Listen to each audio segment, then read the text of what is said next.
Sesungguhnya tujuan kita dihidupkan adalah untuk beribadah kepada Allah Subhanahu wa taala.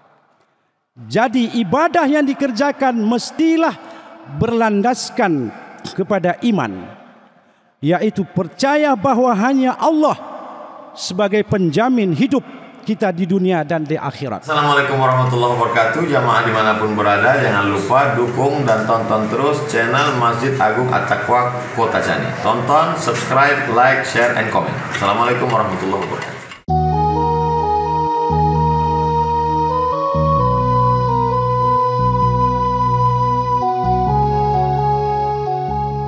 Alhamdulillah. Alhamdulillahilladzi nazzala minal Qur'ani ma huwa shifa wa rahmatul lil mu'minin.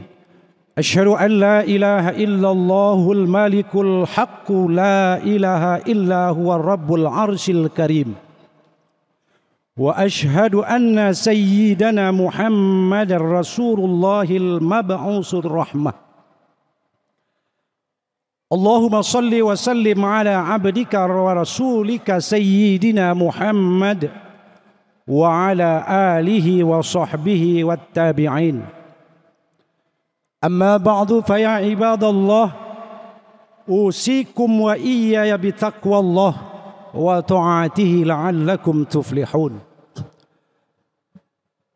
Qala Allah ta'ala fi kitabihil karim, أعوذ بالله من الشيطان الرجيم بسم الله الرحمن الرحيم وقدمنا إلى ما عملوا من عمل فجعلناه هباء مسحورا صدق الله العظيم. Saudara-saudara kaum muslimin, jamaah Jumat yang dirahmati Allah Subhanahu wa taala. Pada hari yang berbahagia ini, sewajarnya dan sepantasnya kita mengucapkan puji syukur kehadirat Allah Subhanahu wa taala. Karena berkat rahmat dan hidayah ya Allah Subhanahu wa taala, kita masih dapat melaksanakan aktivitas kehidupan kita. Maka oleh karena itu, mari bersama-sama memperbanyak ibadah kepada Allah Subhanahu wa taala. Selawat merangkaikan salam tidak lupa kita hadiahkan bersama-sama kepada baginda Rasulullah sallallahu alaihi wasallam, yang kita tahu bahwasannya berkat segala jerih payah dan perjuangan bagindalah kita selaku umat manusia dan khususnya umat Islam dapat merasakan kenikmatan ajaran Islam hingga pada saat yang berbahagia ini. Saudara-saudara kaum muslimin, jamaah Jumat yang berbahagia, dalam kesempatan yang berbahagia ini, khatib akan mengambil sebuah judul khutbah yang singkat, yaitu sebab amalan ibadah menjadi sia-sia. Kenapa amal ibadah kita itu sia-sia? Sementara tujuan kita hidup di dunia ini adalah sesuai dengan apa yang dikatakan oleh Allah Subhanahu wa taala di dalam Al-Qur'an, "Wa ma khalaqtul jinna wal insa illa liya'budun." Dan tidak aku ciptakan jin dan manusia hanya menyembah kepadaku, kata Allah Subhanahu wa taala. Sesungguhnya tujuan kita dihidupkan adalah untuk beribadah kepada Allah Subhanahu wa taala. Jadi ibadah yang dikerjakan mestilah berlandaskan kepada iman, yaitu percaya bahwa hanya Allah sebagai penjamin hidup kita di dunia dan di akhirat. Namun tidak semua amal ibadah kita diterima oleh Allah Subhanahu wa taala, karena terdapat syarat yang telah ditentukan oleh Allah Subhanahu wa taala untuk mencapai keabsahan, untuk mencapai kebenaran daripada salat kita itu. Pasti ada cara, dan yang membatalkan ibadah, yang menjadikan ibadah kita kepada Allah sia-sia. Itu yang perlu kita cermati dan yang perlu kita perhatikan, supaya ibadah, muamalah yang kita lakukan kepada Allah Subhanahu wa taala itu dapat diterima di sisinya, tidak menjadi sia-sia.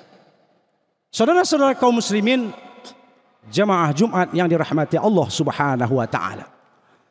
Jadi, di antara berbagai macam persoalan, kenapa ibadah kita ditolak oleh Allah Subhanahu wa taala? Di antaranya adalah memakan harta yang haram.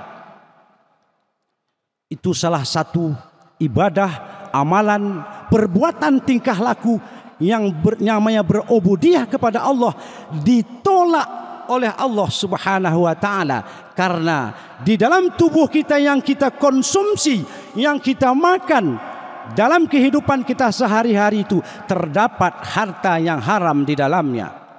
Saudara-saudara kaum muslimin, jemaah Jumat yang dirahmati Allah Subhanahu wa taala.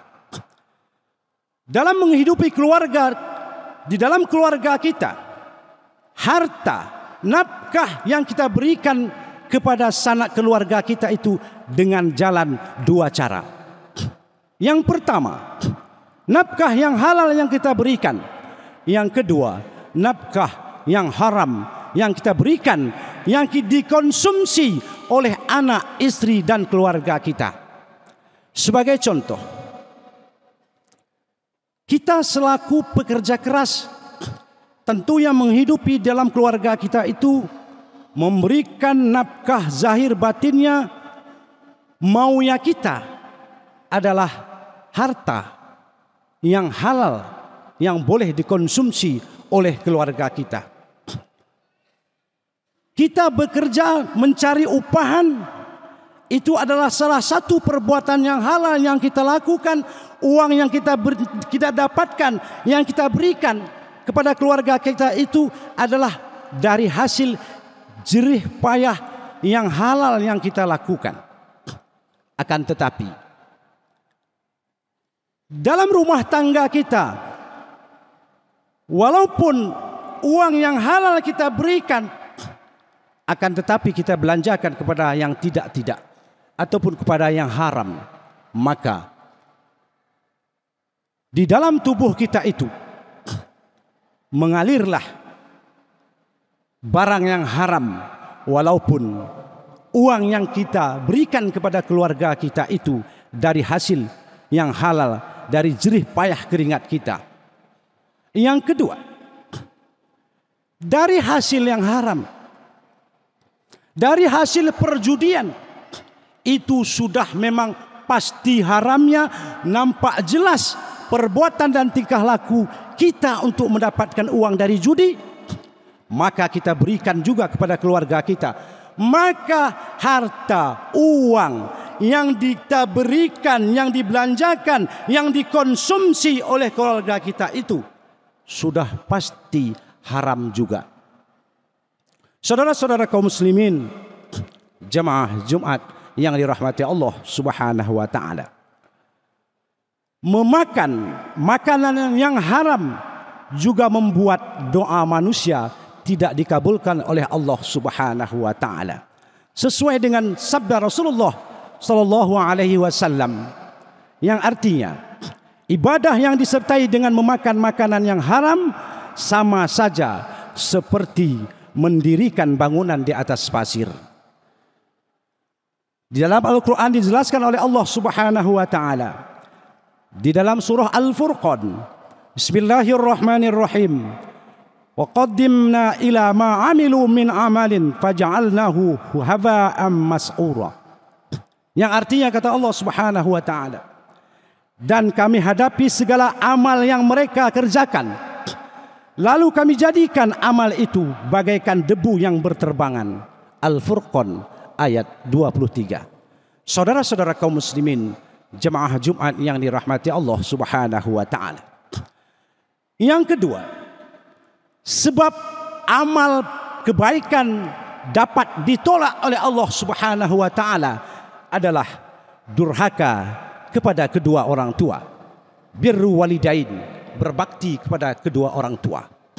Pada hari ini kenyataan, banyak kita lihat dan banyak kita dengar, baik melalui televisi, media massa, manusia pada hari ini tidak segan-segan membunuh orang tuanya sendiri, menyepak, menendang, memukul orang tuanya. Ini orang yang seperti inilah yang wajib, yang perlu kita arahkan kepada agama yang diridhoi oleh Allah Subhanahu wa taala. Dan tidak segan orang pada hari ini membunuh orang tua kandungnya sendiri. Jangankan membunuh orang tua kandung sendiri, menghardiknya saja, menyakiti hati orang tua itu saja, doa, ibadah kita dapat ditolak dan tidak dikabulkan oleh Allah Subhanahu wa taala.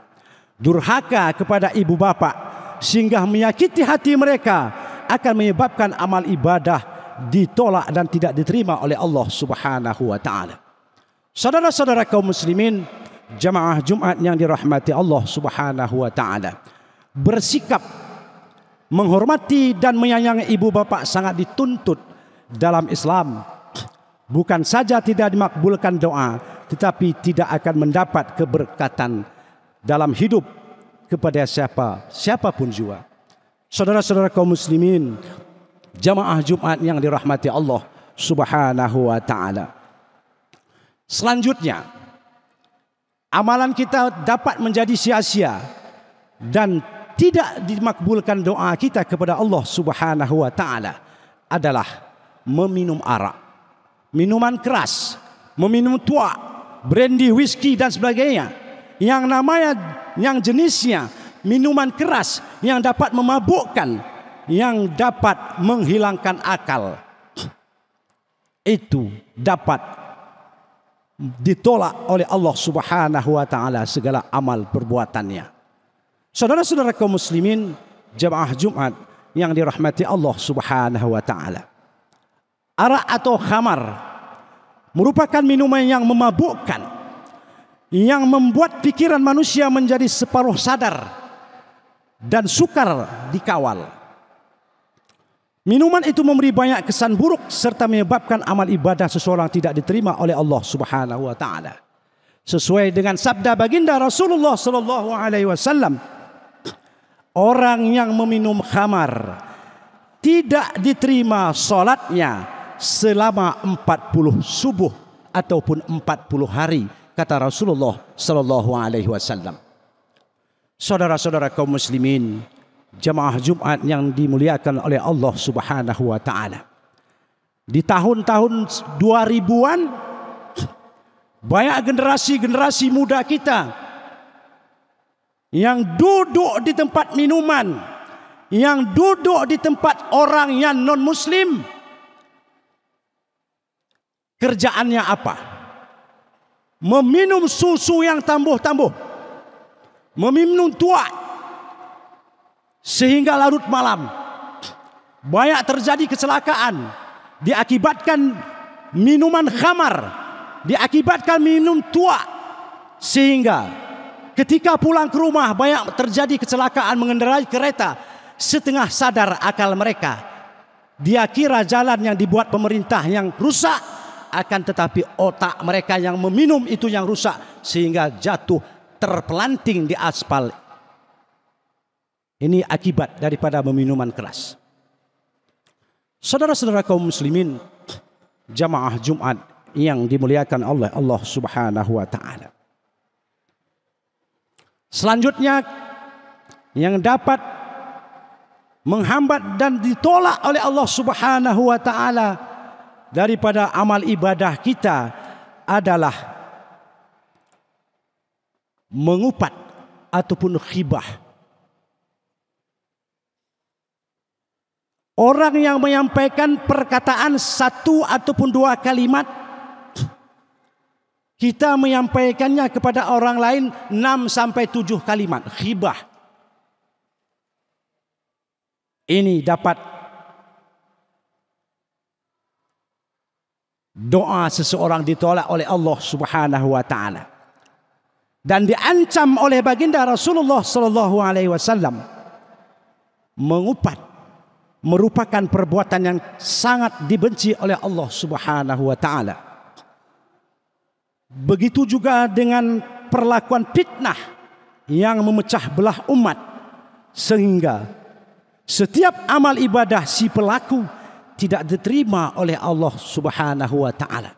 Sesuai dengan sabda baginda Rasulullah sallallahu alaihi wasallam yang artinya, barang siapa yang mengupat ataupun ghibah seorang muslim laki-laki maupun perempuan, maka tidak diterima salatnya dan puasanya selama 40 hari 40 malam, kecuali orang yang diopat itu memaafkannya.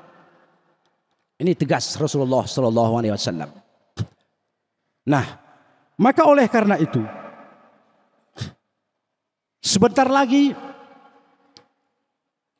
kita akan menghadapi pesta demokrasi.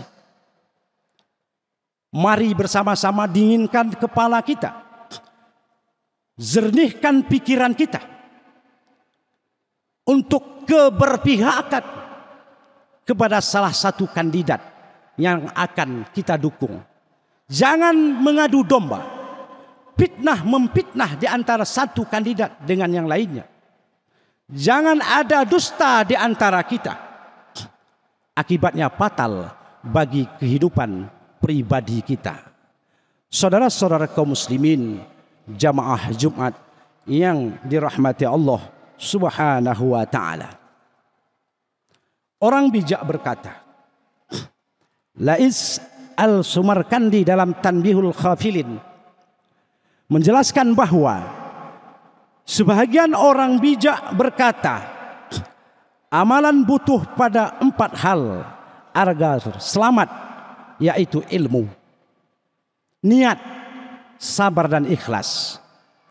Pertama, agar amalan kita tidak ditolak oleh Allah Subhanahu wa taala, seharusnya kita punya ilmu pengetahuan dalam pengamalan ibadah yang kita lakukan kepada Allah Subhanahu wa taala. Yang kedua, niat tulus ataupun niat ikhlas beribadah kepada Allah Subhanahu wa taala. Jangan ada karena ada apa-apanya, akan tetapi maka niatkanlah beribadah itu lillahi taala. Semoga amal ibadah kita dapat diterima oleh Allah Subhanahu wa taala.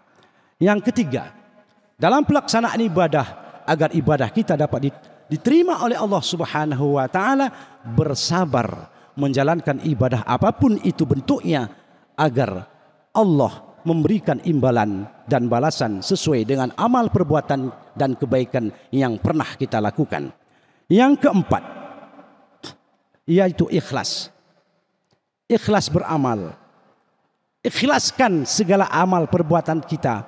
Jangan karena ada yang si A di depan kita, maka amal ibadah kita itu seolah-olah aku dan tawaduk di hadapan orang lain. Kalau seandainya si B tidak ada di dekat kita, maka kita beribadah kepada Allah itu seolah-olah ibadah apa adanya. Saudara-saudara kaum muslimin, jamaah Jumat yang dirahmati Allah Subhanahu wa taala, mudah-mudahan dengan khutbah yang singkat pada hari ini, mari kita buka cakrawala kita yang baik, baik di tengah-tengah masyarakat maupun di dalam keluarga kita masing-masing. Dan dengan adanya perbaikan-perbaikan ibadah yang kita lakukan, kegiatan aktivitas yang kita perbuat di tengah-tengah masyarakat, mudah-mudahan dapat diterima oleh Allah Subhanahu wa taala. Barakallahu li wa lakum fil Qur'anil azim wa nafa'ani wa iyyakum bima fihi minal ayati wa zikril hakim wa taqabbala minni wa minkum tilawatahu innahu was samiul alim.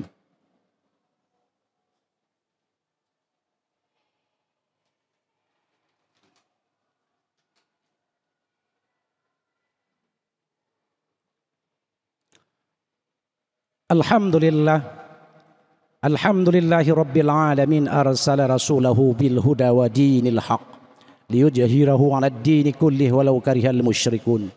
Ashhadu an la ilaha illallah wahdahu la syarika lah wa ashhadu anna Muhammadan 'abduhu wa rasuluh. Allahumma salli wa sallim wa barik ala sayyidina Muhammad wa ala alihi wa sahbihi ajma'in. Amma ba'du fa ya ibadallah, usikum wa iyaya bitaqwallah wa ta'atihi la'allakum tuflihun.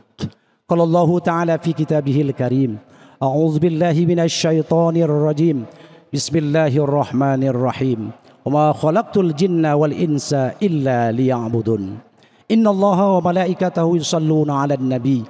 Ya ayyuhalladzina amanu sallu 'alaihi wa sallimu taslima. Bismillahirrahmanirrahim. Assalamualaikum warahmatullahi wabarakatuh. Saya Rahmat Baikuni. Ikuti channel dakwah Masjid At-Taqwa Kota Cane. Subscribe dan like channel Masjid Agung At-Taqwa Kota Cane. Insyaallah kita akan mendapatkan berkah dari Allah Subhanahu wa taala. Assalamualaikum warahmatullahi wabarakatuh.